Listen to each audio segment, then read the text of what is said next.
হাদি ভাইকে যারাই গুলি করেছে তাদেরকে দ্রুত সময়ের মধ্যে তাদেরকে অ্যারেস্ট করতে হবে। দ্রুত সময়ের মধ্যে এই ঘটনার নেপথ্যে যারা আছে তাদেরকে খুঁজে বের করতে হবে।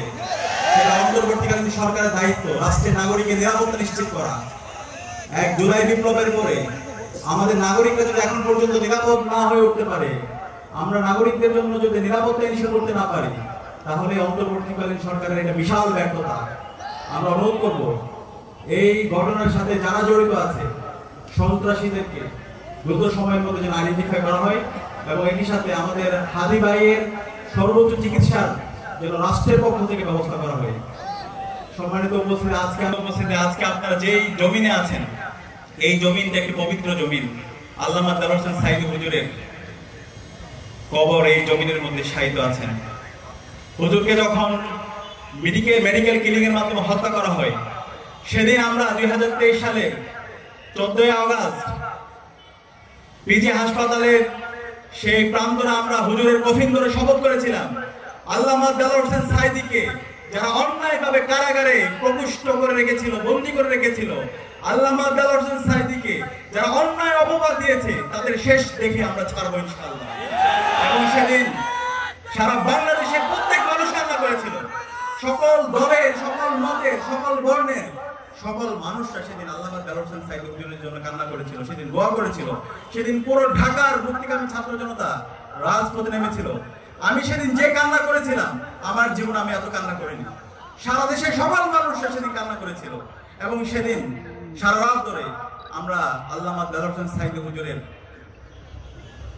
ওনার জানাজা আমরা ঢাকায় পড়তে চেয়েছিলাম, কিন্তু সেই সময় ফ্যাসিস্ট হাসিনা এবং তার দোসররা আমাদেরকে জানাজা পড়তে দেয়নি। আমাদের উপর সেদিন টিয়ার শেল নিক্ষেপ করেছিল, সাউন্ড গ্রেনেড নিক্ষেপ করেছিল।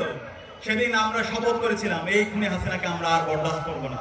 এবং সেদিন আমরা পরবর্তীতে হুজুরের লাশ নিয়ে আমরা ফিরোজপুরে এসেছিলাম। ফিরোজপুরে এসে হুজুরের জানাজা পড়েছিলাম এবং জানাজা পরে আমরা শপথবদ্ধ হয়েছিলাম এই খুনি হাসিনার পতন আমরা নিশ্চিত করবো ইনশাআল্লাহ। আল্লাহ তাআলা আল্লামা দেলোয়ার হোসেন সাঈদী হুজুরের যে দোয়া, সেই দোয়া কবুল করেছেন।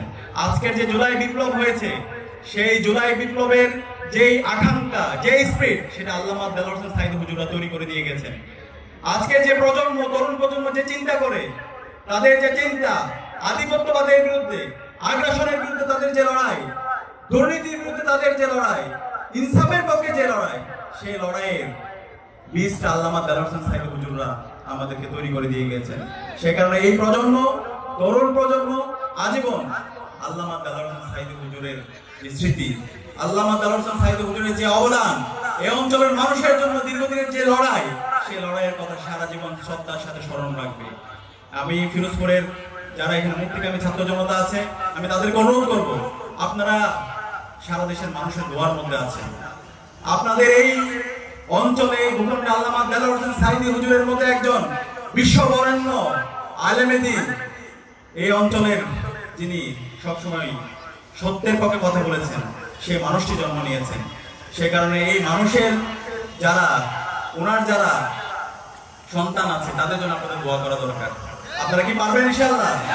ইনশাআল্লাহ আল্লামা দেলোয়ার হোসেন সাঈদী হুজুরের রেখে যাওয়া যে আমানত, সে আমানতের যথাযথ হক আদায় করার জন্য এবং সমাজে ইনসাফ কায়েম করার জন্য, সমাজ থেকে দুর্নীতি, রাহাজানি, জুলুমতন্ত্র বন্ধ করার জন্য আমাদেরকে আল্লামা দেলোয়ার হোসেন সাঈদী হুজুরের যে স্পিরিট, ওনার যে চিন্তা, ওনার যে আকাঙ্ক্ষা, ওনার যে প্রত্যাশা, সেই প্রত্যাশাটা আমাদের সারা দেশব্যাপী আমাদেরকে ছড়িয়ে দেওয়ার জন্য আমাদের সঠিক নেতৃত্বের উপর আমাদের আমানত রাখা দরকার। আমরা পারবো ইনশাআল্লাহ।